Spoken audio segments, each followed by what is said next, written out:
Well, welcome back. So, let me ask you, by a show of hands, how many people like to be told what to do?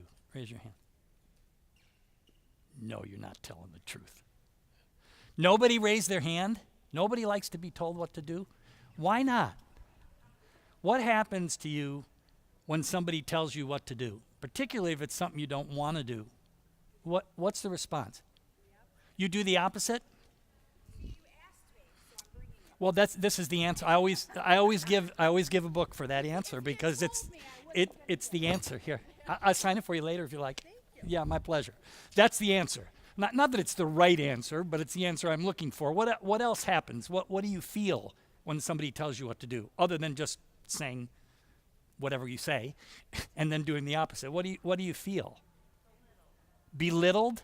Ooh, that's a good one. I should have got another book. Annoyed? Yes.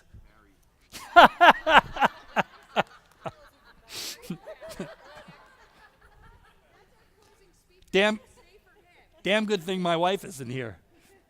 Okay, well, that's good. So here's the thing about neuroscience and your brain, right? 98% of everything we know about the brain has been discovered in the last 10 years. And 80% of what scientists thought was true about the brain before 1995 has now been found to be false or misleading. So just like I was talking about earlier, a little bit the new sciences and how we're kind of stuck in old ways of thinking about things because of the technological advances, that we're now able to actually see just a little bit, what's going on in the brain when certain things happen. So I want to talk a little bit about this.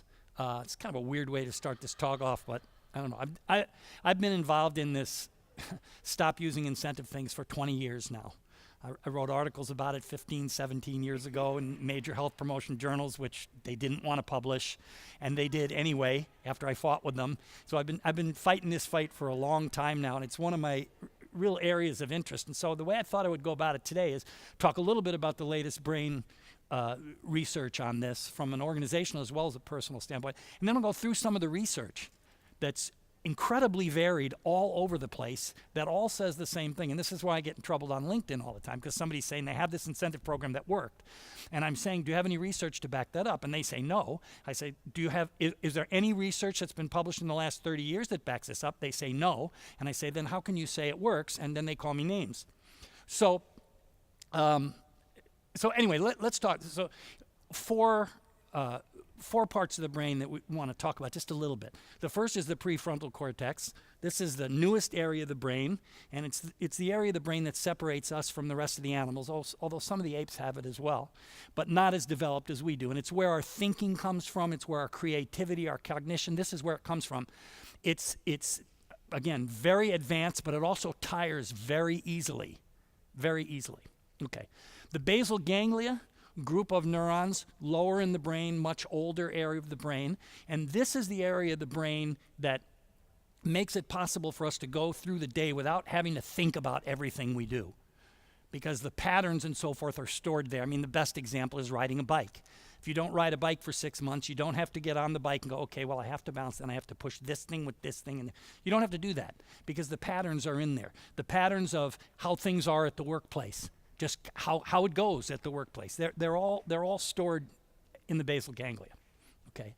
Then you have the limbic system, which many of you I'm sure are familiar with. This is the area of the brain that's responsible. It's a seat of emotions, I guess it's what it's called. And it's very, very closely connected to fight or flight.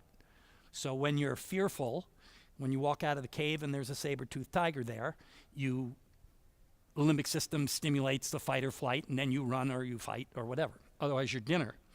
And then we have the nucleus accumbens, and this is the area of the brain that's responsible for releasing dopamine into the system. Who knows what happens when dopamine gets released into the system? What? You feel really good. It is actually the drug that most of the addictions lead to the release of. That's why you feel good. That's why you feel good. It's also why you feel good when you eat hyperpalatable foods, when you eat high sugar, high fat foods. It's also why you feel good when a mother sees their baby. There's a lot of reasons, and this is a whole nother area we could talk about. It's why the idea of food addiction doesn't make any sense whatsoever. Just because it does the same pathway, high sugar does the same pathway as cocaine, doesn't mean they're the same thing, because looking at your baby does the same thing as well, right? So it's much more complex than that, but that's another time. Okay, so now, this is obviously one of the sacred cows, in case you didn't see the halo, one of the sacred cows of promoting health. This comes from the Wellness Councils of America. Let's face it, incentives are about getting people to do things they would otherwise not do, which makes you all feel exactly how you said you feel. So now, this is called extrinsic motivation, right? Some people also call it controlled motivation. We'll talk about that in a minute. So this is your brain on incentives. This is now what happens when you're given an incentive and told to do something you don't want to do. MRIs, functional MRIs, we've been able to actually see what goes on in the brain. Again, if you're taking notes, I'll be happy to leave these for you too, but you can take notes if you feel like. Okay, so here's what happens when you're told what to do. The first thing that happens is it stimulates your basal ganglia, because what your basal ganglia does is it compares the new thing to all of the old things, right? This is the way we do things around here, and then somebody says, do it this way. And the basal ganglia goes, who the hell do you think you are? All the things you said. Right? All the things you said. And when that happens, this is what happens. The limbic system is stimulated because the basal ganglia says, saber-toothed tiger. Obnoxious boss. Obnoxious teenager. Whatever, right? And when that happens, fight or flight goes up. So you're ready, right? You're ready to fight, whether it's a saber-toothed tiger or hit your boss over the head, whatever it is, okay? But what's really interesting is what happens on the other side. Because at the same time that the basal ganglia stimulates the limbic system, it dampens the input to the prefrontal cortex. Why? Why would we do that from an evolutionary standpoint? If you walk out of your cave and there's a saber-toothed tiger, do you want to sit and calculate stuff? No, you want to get the hell out of there or grab a stick or a rock or something, right? So when this happens, your cognition, your creativity go down. Okay? And I'll show you the research, but this is, we didn't know this up until a couple of years ago. So that's extrinsic motivation. And your brain is very good at telling the difference between whether somebody is asking you questions to get you to do something or because they really care. Your brain can tell the difference. So intrinsic motivation, what happens when you're intrinsically motivated, when you want to do something? We'll talk about what this means from a research standpoint, but I just want to go through this. There are neurons in your brain called mirror neurons, and they've been termed, and this, I just want to say, A, I'm not a brain expert. B, we know a millionth of of what the brain is all about anyway. We're just beginning to learn about it. But these mirror neurons, they've been called empathy neurons. And you know how, like, if you're yawning and people yawn with you, or women are cycling and they live together and we think that these mirror neurons have something to do with that, empathy, sympathy, right? So what happens, these are stimulated when you're intrinsically motivated, when you're in flow, all those terms that they use, when nothing else, you're just into what you're doing. And what they do is they dampen the limbic system. They say, well, we don't need to run or fight.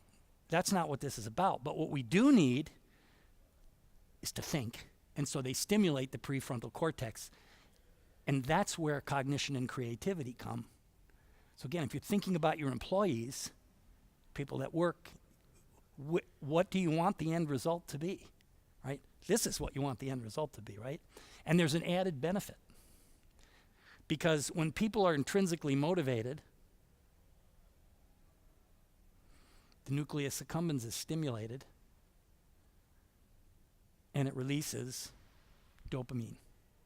And so you feel good. And that's why, the terms flow, bliss, in the moment, how good it feels when you're just, think of the thing that when you're doing it, nothing else matters. When I'm watching my son play soccer, nothing else matters I don't care if the world's falling apart, as long as he's safe and he's doing well, I'm there. When you're feeling that, your body is responding with chemicals. That's what our body does.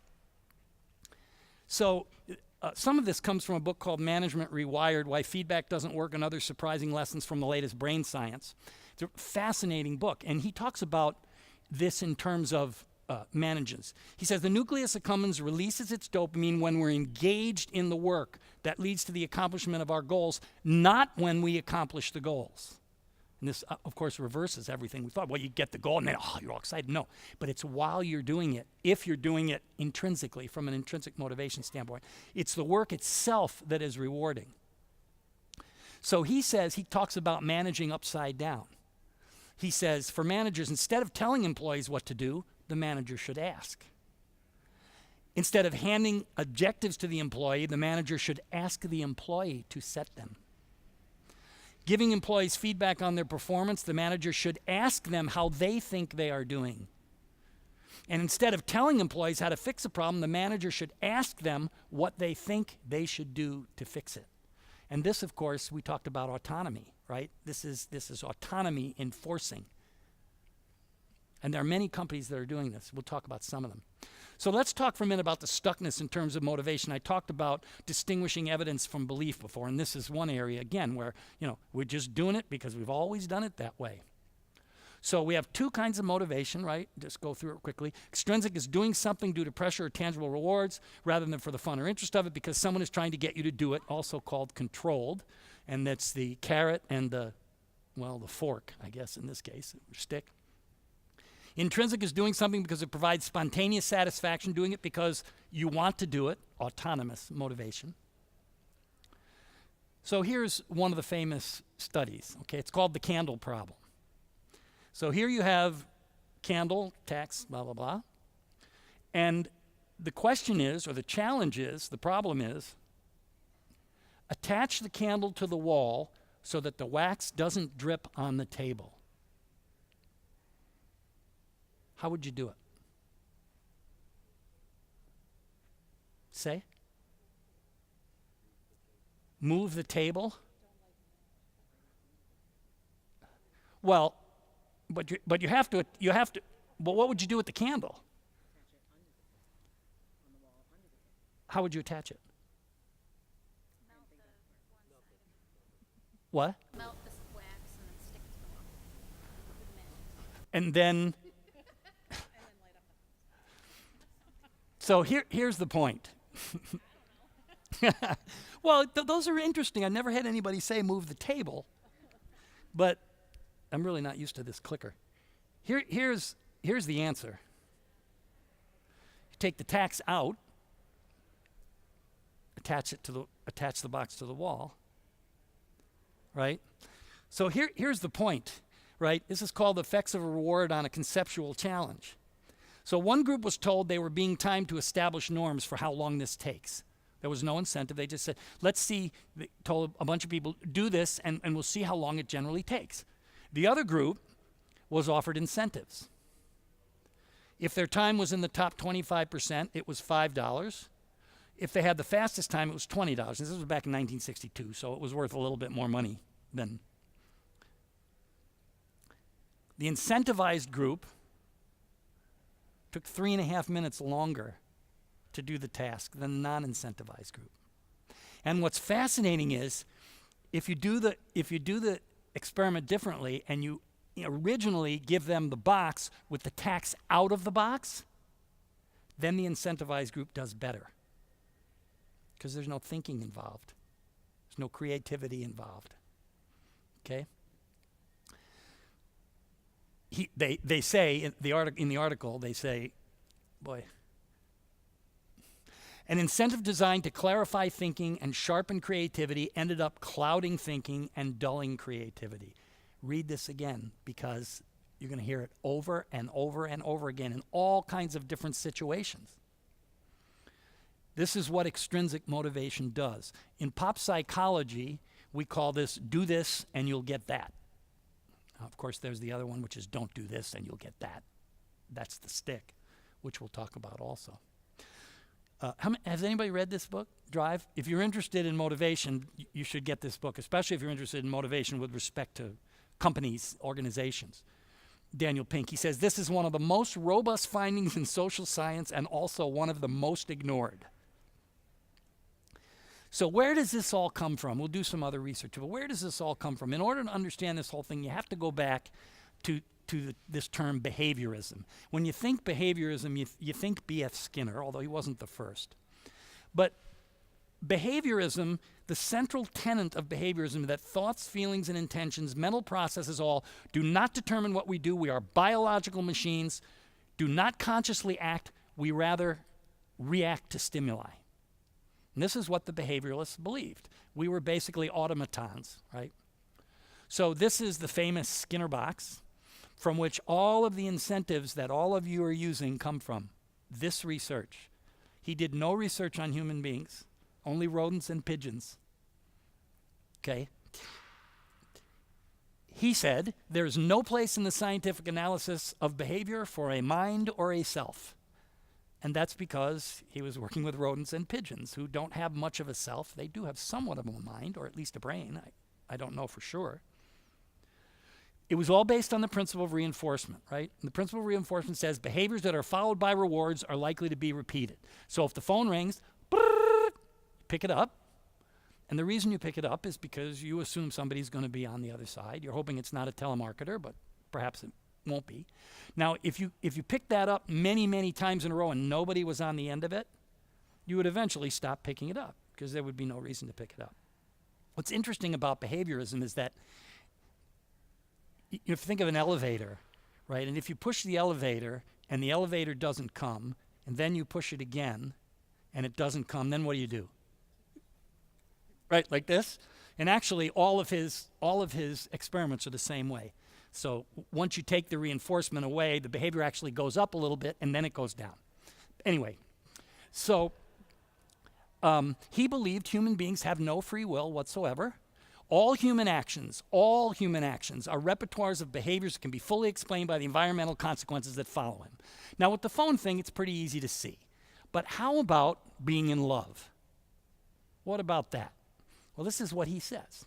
When two people meet, one of them is nice to the other and predisposes the other to be nice to him, and that makes him even more likely to be nice. It goes back and forth, and it may reach the point at which they are very highly disposed to do nice things to the other and not to hurt, and I suppose that is what would be called being in love. Darling. What? No, I don't think he was single, that's a whole nother story in itself. That's amazing, though, isn't it? I mean, this is what the behaviorists believe. And just so you know, I'm not making this stuff up. I'm just going to throw this one in because it's one of my favorites, because I do a lot of stuff with kids as well around eating and weight and so forth. J.B. Watson was about the same time as Skinner, but he was a child psychologist. He was the big child psychologist of the 1920s, right? And this is from his book, Psychological Care of Infant and Child. And this is how he talked about treating children. These are exactly in his words. Treat children as though they were young adults. Never hug and kiss them. Never let them sit in your lap. If you must, kiss them on the forehead when they say goodnight. Shake hands with them in the morning. Wait a minute. We ain't heard nothing yet. Children should be awakened at 6:30 a.m. for orange juice and a pee. Breakfast should be at 7:30 sharp. At 8, they should be placed on the toilet for 20 minutes or less till bowel movement is complete. Then follow up with verbal report. The child would play indoors till 10 a.m. After 10 outside, a short nap after lunch, then social play with others. In the evening, a bath, quiet play until bedtime at 10 o'clock sharp. You can see the machine, right? The control and the machine thing, it gets even better. Wait till you hear this. Learn not to talk in endearing and coddling terms. Mother love is a dangerous instrument, and if uncurbed, will result in human beings totally unable to cope with the world they later must live in. Is this amazing? This was the child psychologist of this time. This is the paradigm, right? Frightening, isn't it? Okay, so the legacy of B.F. Skinner, this do this and you'll get that, it's ubiquitous. It's everywhere, right? School, grades, home, eat your broccoli, you can have ice cream. We'll talk about that later. Or clean your room and we can whatever. And then, of course, the workplace. All I have to say is Safeway Amendment. So let's talk about a few more studies. Just to get, I want to give you, the reason I'm doing all these studies, I want to give you the breadth of this, because when I talk to people like on LinkedIn or something, I'll give them a study and they'll say, well, yeah, that's just one study. But there are hundreds and hundreds and hundreds of studies that all say exactly the same thing. Exactly the same thing. So this one, this was a really interesting one. So what they did was they took 23 professional artists who had produced commissioned and non-commissioned works. They had the artists themselves selected 10 commissioned, 10 non-commissioned, and then these were judged blindly by a panel of artists and curators, not the same artist. Our results were quite startling, they said, because remember now, this is in the early 90s, so we're still embedded in it, but the commissioned works were rated as significantly less creative than the non-commissioned works. And moreover, the artists reported feeling significantly more constrained when doing commissioned works than when doing non-commissioned works, which is why they weren't as good. Less autonomy, less creativity, more pressure, more stress. This is a classic one. This is 1973. So what the researchers did was they went into a classroom during open time this is preschoolers, and they watched which kids were doing what. And they picked preschoolers who really liked to draw because they spent a lot of time in drawing. So then they set up 3 groups. One group, these are all kids who really like to draw. One group, they asked all 3 groups to draw. One group said they would were told they would get a reward if they drew. Another one was not told they would get an award, but they did get an award. And the third group was no reward. Okay? 2 weeks later, they came back in and they set out pencil and paper and markers during the free play period again. And as you might be guessing by now, the rewarded kids spent much less time drawing. The researchers said kids draw for pleasure and result, which is a picture. Extrinsic rewards undermine the fun. In the absence of a reward now, they lose interest in something they had interest in before. Think about this, the applications of this, yes? In psychology, this is called crowding out, actually. Here's the fascinating thing. How do you think the group who drew and got a reward but weren't told they were going to get a reward did? They did just as well as the group that wasn't rewarded at all. This is really important because the problem with rewards is not the reward, it's the contingency. And I'll talk about that a little bit more in a minute. When you pay them for doing things they like, they come to like these activities less and will no longer participate in them without a reward.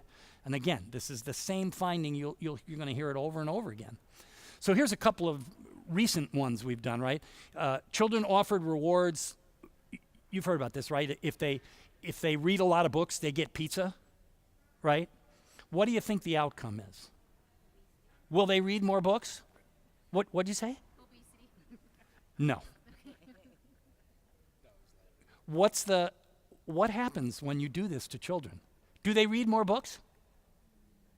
Absolutely. They read more books. But what? Think about what we've been talking about. Do they start with War and Peace? What? Actually, it's a little bit, yes. Easier books, shorter books, and they remember less.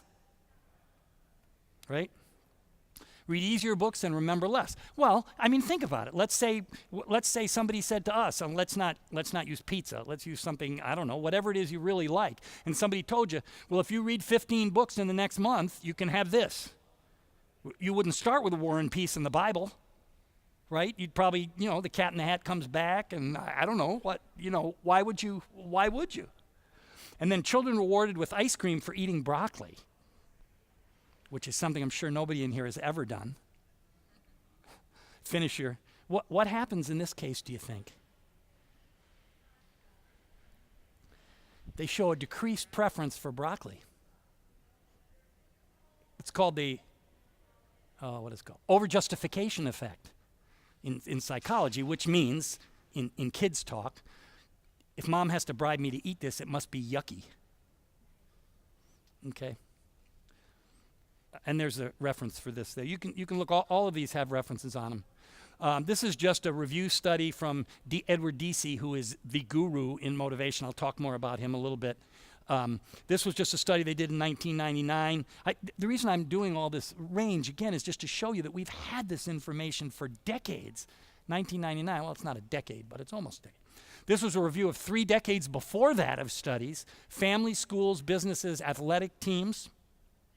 Careful consideration of rewards effects in 128 experiments led to the conclusion that tangible rewards tend to have a substantially negative effect on intrinsic motivation. And remember, if you believe what I told you in the beginning and what Kelly was talking about, intrinsic motivation is what you want in your employees, in your children. I have a teenager. In your athletes. This is what you want. And if what we're doing is diminishing that, we need to think about it, I would guess.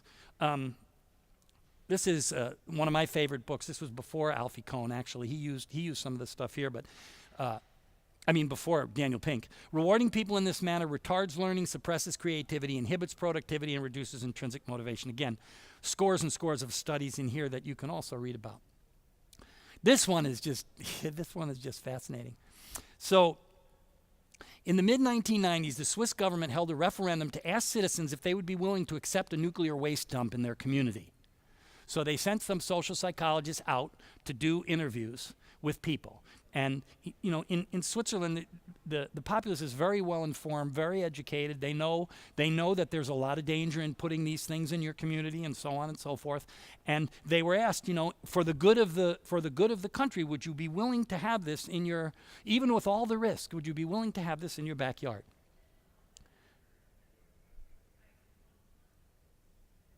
%50 said yes, even with all the problems.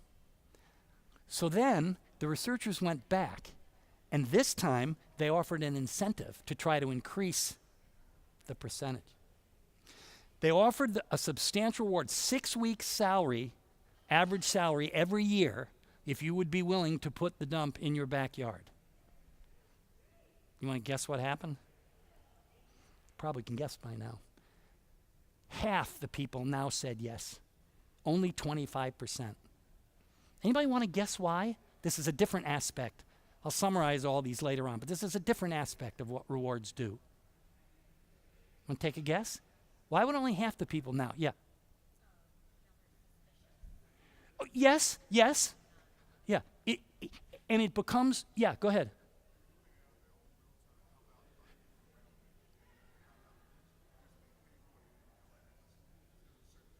Yes.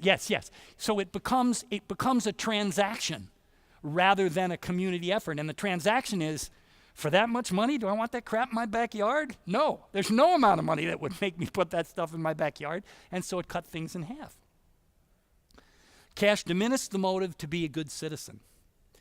This is another one that's really, now this is the negative consequences. This is the wellness or else stuff, right? So this is a daycare center in Israel. Study was done, and they were having really problems because the parents were coming and picking up the kids late, which made the people have to stay who were working, and it was just a real problem. So they thought, well, we'll institute a fine. We'll charge them $25 if they're late, right? So without the fine, about 25% of people were coming late anyway. As soon as they instituted the fine, it went up to 33%. 16 weeks later, it went up to 40%. Because, right, it's the same thing. They think, well, geez, if I could get another half hour work done, what's $25? Right? I might as well just trade it. It'll be easier for me to get a parking place, blah, blah, blah, whatever it is. But again, it moves, like what you said, it moves from being something coming from inside to being a pure transaction, and it's not worth it. Right? And what's really fascinating, I talked about the elevator before. When they took the fine off, the rate of people coming late even went up. Right? That's just amazing. It shifts from a moral obligation to purely transactional. People start weighing the consequences of sticks to determine if the punishment is worth it. And many of them say, no, it isn't worth it, so I'll just pay it. Both carrots and stick, thinking of smart incentives, because I hear that word all the time now, smart incentives. It's an oxymoron. Smart incentives as magic bullets is virtually guaranteed to demoralize activities and practitioners and eventually whole practices. Incentives are meant to be a substitute for having people who do the right thing because it's the right thing, and they aren't.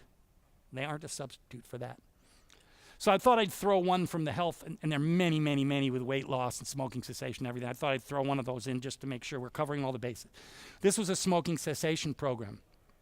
And I actually ran many, many, many smoking cessation programs when I was working on my PhD, and I was working with a group of Skinnerian behavioralists. They were all PhDs, and they were pure behaviorists. It was really interesting. So I know this is true because our program was very similar. There were 4 conditions. One condition was people just gave their own reasons why they wanted to quit. So intrinsic reasons. Another one, there was an incentive. Another one, there was personalized feedback and an incentive. And finally, there was just a control group. The incentive group was more likely to return the first progress report. This is very key, right? It's like what Kelly said earlier about just want to get somebody to fill out a survey, and an incentive will work pretty well. There are some potential consequences, but it will work. So that worked really well. However, worse long-term results than the feedback group, worse long-term results than the controls, and this one is fascinating. Higher relapse rates than both. This is the fascinating one. Twice as likely to lie about quitting. And I know that this is true because we also had, when we did these programs at the university, we had a survey that we sent out much later. And we asked people if they lied. And many of the people in the incentivized group lied. So I know this is true. So once again, 30 years of research, doesn't produce long-term behavior change, diminishes performance, diminishes creativity, fosters short-term thinking, encourages cheating, lying, reduces intrinsic motivation. What about at the work? What about paper for performance? Right, paying people so they'll do more. What does the research say about that? Well, Dan Ariely is one of the leading behavioral economists, and they did this study. It was kind of interesting. Economists from MIT, Carnegie Mellon, University of Chicago. So these guys supposedly know what they're doing, I hope. They did research for the Federal Reserve System. And the question was, does the promise of a big bonus push people to work to the best of their ability? It's a reasonable question. So what they did at first was kind of ingenious because they didn't have a whole lot of money. So they went to rural India where the incentive doesn't have to be that big, right? And they had 87 participants. They had them toss tennis balls at a target, unscramble anagrams, recall a string of digits, puzzles.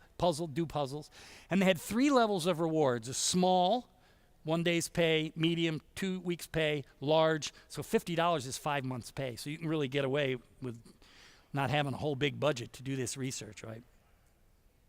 And what they found was interesting. The question is, did the size of the reward predict the quality? And the answer is, yes, it did. The low and medium reward groups were about equal. The large rewards group did the worst. Again, the same thing we find. In 8 out of the 9 tasks we examined across the 3 experiments, higher incentives led to worse performance. In 8 out of 9. So that means in 1 of them it was okay. So then they came and they did a similar study at MIT with undergraduate students, who you have to pay a little bit more to get them to do stuff, but not that much. So they had a high bonus, $600, or a low bonus, $60. They had 2 tasks. One was a cognitive skill, adding up some numbers. The other was a mechanical skill, tapping a key, right? So what would you suggest now that you're understanding about what rewards do? Did the rewards increase either one of these? Think about it now. If so, which one would it? Yeah, what were you going to say? What? Yes, that's right.